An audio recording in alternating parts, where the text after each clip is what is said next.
Hey loves, and welcome back to my channel. It's Ijoma here, and in today's video we are going to learn how to make this trendy striped dress. So my own is big stripes.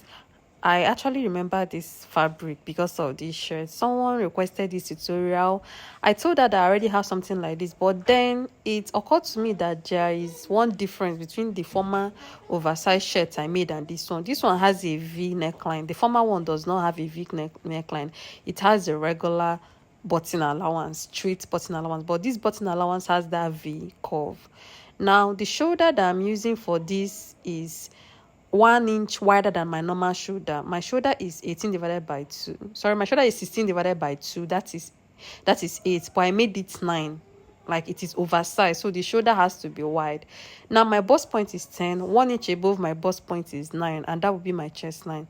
Then this shirt is not a long shirt. It is hanging a little. Normally it hangs a little, so I made my own length 24, my half length 17. So if you want your own to be longer, that is fine, but normally this shirt is usually cropped.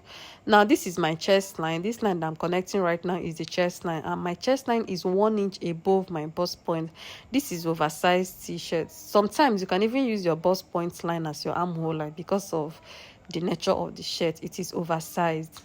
Now I connected my shoulder line down to my chest line, and I'll find the midpoints. After finding the midpoint, I'll curve my armhole.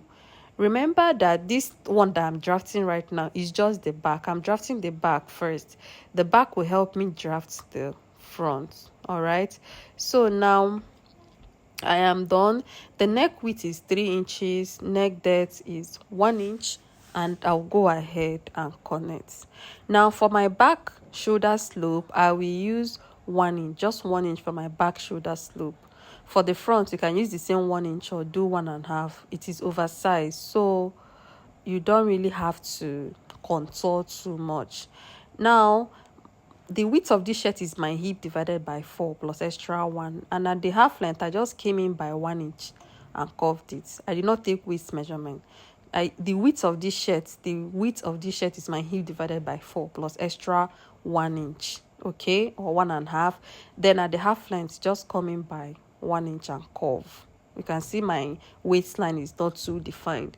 Then I came up by 1.5 at the side and slanted it. All right, so now I'll go ahead and cut this out and then use it to cut out the back. The front, sorry, I just realized that the voiceover I did at this area did not export with the video. I am very sorry for that, and I'm re-uploading this for the people that did not understand the front part. So I want to take my time and explaining. I am so sorry, and thank you all for telling me in the comment section. So now this is the paper that I want to use for the front. I'll go ahead and place the back on it. Now the shirt has a V neckline. It does not have the regular button allowance, the regular straight button allowance. So the button allowance of this particular shirt will start from the chest line, only from the chest line. You know, normally shirt button allowance will start from the neck down, but this one started from the chest line, and I'm adding only 1 inch for button allowance. I hope you understand. So now you will connect the straight button allowance down. The reason why I added only 1 inch is because I'm using facing. If you are doing the regular button allowance, you will make it up to 2.5 because of folding. You will fold it. Now I will mark my neck width 3 inches and then the neck depth 3 inches too. Please ignore the first V line I marked. And I'll go ahead and mark a round neckline. This is 3x3 round neckline, and you can see that it did not extend to that button allowance side. So from this 3x3 round neckline, you will make a V line, a V marking that will connect to the button allowance that started from the chest line. Do you understand now? You will first of all mark your 3x3 round neck. From that 3x3 round neck, you will connect a straight line to the button allowance. So you can see from that button allowance, you will now cut straight down to the full length. I did only 1 inch button allowance because of facing. I repeat, because of facing. Facing is what you are going to use to turn this shirt. You can turn the facing inwards, you can turn it outwards. Like, you can just place your facing any direction you want. But for me, I want my facing to go inside so that the shirt will not have any button allowance will not have any stitching, the button allowance line that you normally see. I don't want it to be on my shirt. I will fold it in wet and use hemming gum to hold it. So now I'll go ahead and draft my sleeves. So I'll go ahead and use it to cut. So you have this a little V slope before you get your normal button allowance. I hope you understand this perfectly.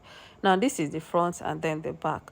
Another thing that I want to draft on paper is the sleeve, so that will not get confused when I'm cutting it on fabric. So for this sleeve, you can decide to make it 18 inches, you can decide to make it 19 inches, 20 inches. It is up to you.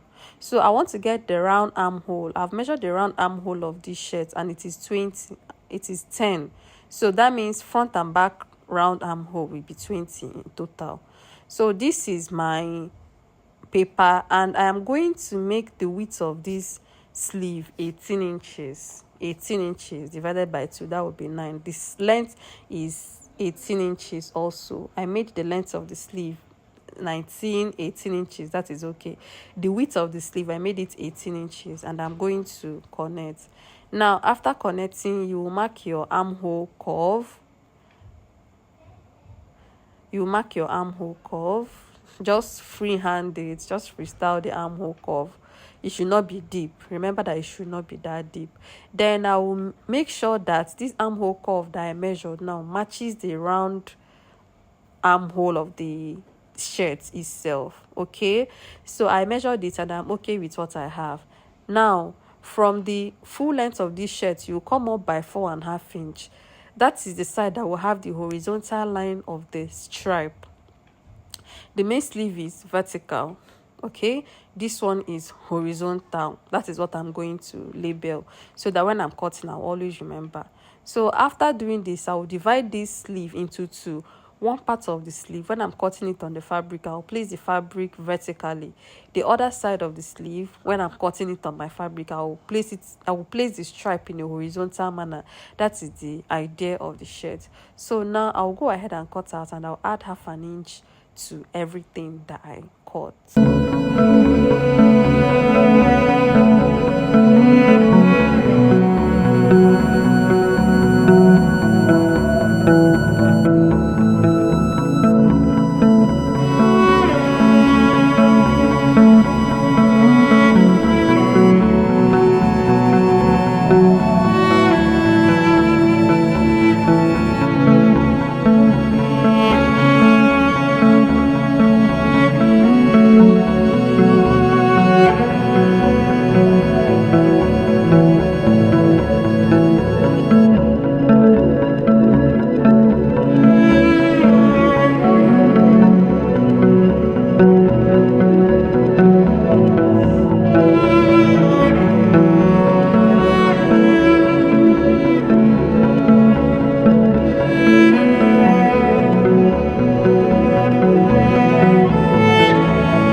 Now I am done cutting out the front, and I will cut out the facing for it. Like I said, I did not add hemming allowance to that button allowance. Okay, so I want to use the facing to turn it so that it will be very clean and smooth.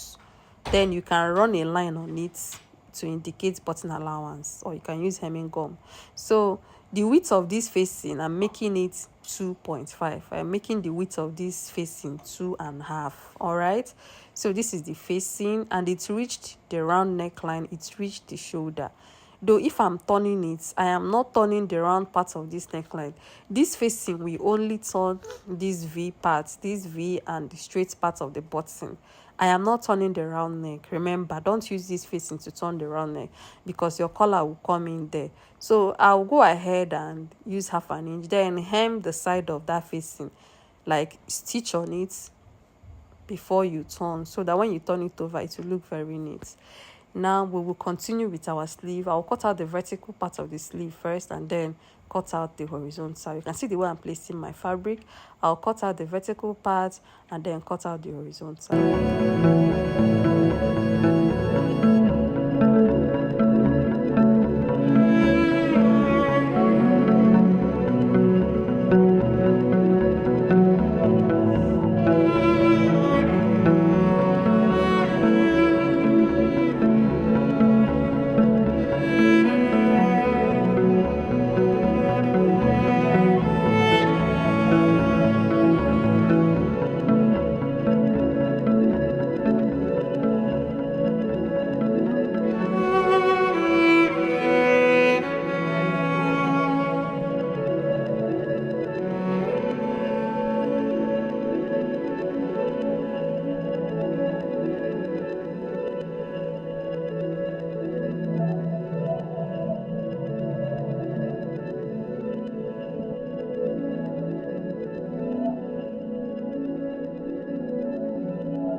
Now we are done cutting, and this is the main sleeve and the horizontal part is on fold. So you can add it like a band, but if you are doing mass production or ready to wear, just go ahead and stitch it normally after you weave it. If you are doing mass production, especially because you may not really have the time to fix it like a band. All right, so now I am done turning the front with the facing. I can see how neat it looks. If I turn it to the right side, you will see what I have there. So you can go ahead and run a stitch like a 1.5 inch stitch so that it will have this button allowance illusion, but I want to leave my own like this. I don't want to give it that line. I will use hemming gum to hold it down so that it will have this fine fit. Now I'll go ahead and shape the front and the back and then hem the full length. Now we are done with that. The next thing we are going to do is to measure our armhole to make sure that we still have that 10 inches or 20 inches round armhole. If you don't have it, you will trim it because this is free hand. This is oversized shirt, like it has to be free. So you make sure that your armhole is deeper than normal to allow you feel free.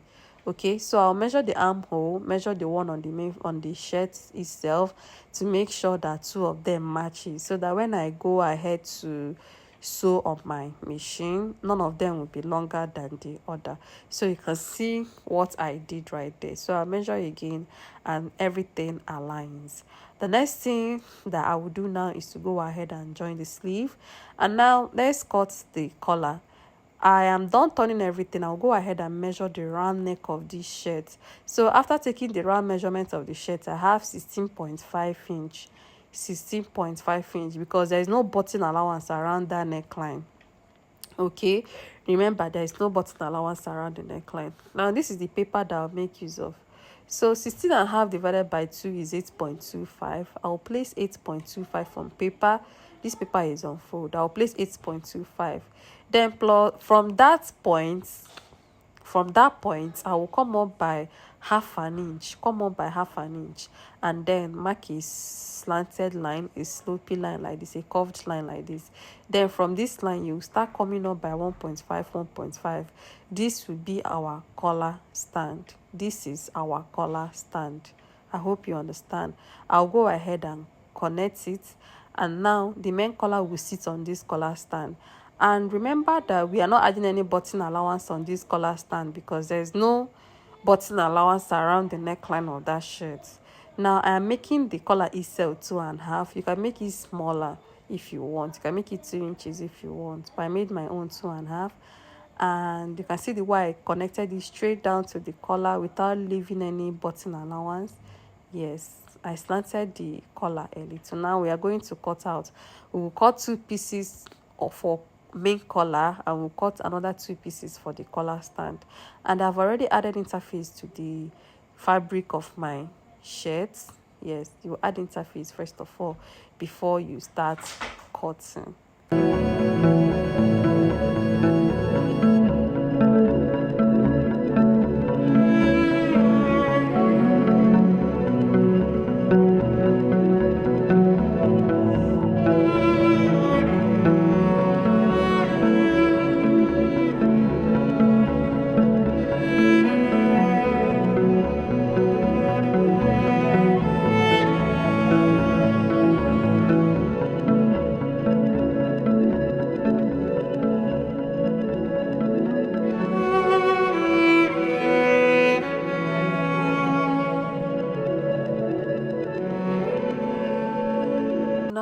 I'm done, I will open up this main fabric, place them right side to right side. I'll close the sides and the top. Now this one is 2 pieces. I'll leave it for now. I'll come back for this particular one. Now I have closed the main collar. Yes, I have sewn the main collar. I will now place it in between the 2 collar stand. Let me notch the center. I'll place it in between the 2 collar stand, and then place the other one and sew the top and the sides. Now after that, you have an opening down like this collar. You will notice that you have an opening down. Let me open the collar. This is the collar and the collar stand. You can see the collar and you can see the collar stand. I will not go ahead and fix the collar to the round neck, and that is all. Then after that, your button will start from your bust point down. Your button will start from your bust point down. So guys, we have a ready to wear masterclass coming up, and it is loaded. When I say loaded, very loaded. Come with ready to wear questions and I'll answer you.